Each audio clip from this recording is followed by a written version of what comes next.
রাজনৈতিক দলের নেতাকর্মীদেরকে আগে নীতি এবং আদর্শবান হতে হবে।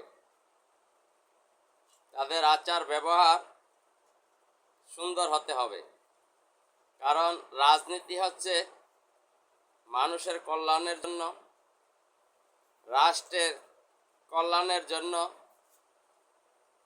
এজন্য হচ্ছে রাজনীতি।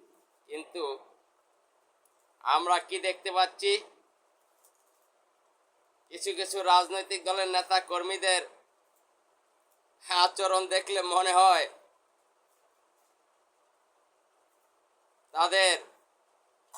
তাদের দলের আমির আদব শিক্ষা দেয়নি। দলের আমিরের প্রথম কাজ হচ্ছে দলের নেতা কর্মী সমর্থকদেরকে আগে নীতি এবং আদর্শবান বানানো, তাদেরকে আদব কায়দা শিক্ষা দেওয়া। কারণ রাজনীতি করেন দেশের স্বার্থের জন্য, মানুষের কল্যাণের জন্য।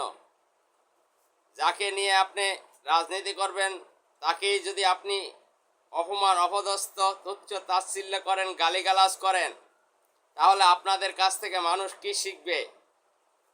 বাংলাদেশে একটি রাজনৈতিক দল রয়েছে, তারা নামের সাথে ইসলাম লাগায়, তাদের ভিতরে ইসলাম নেই।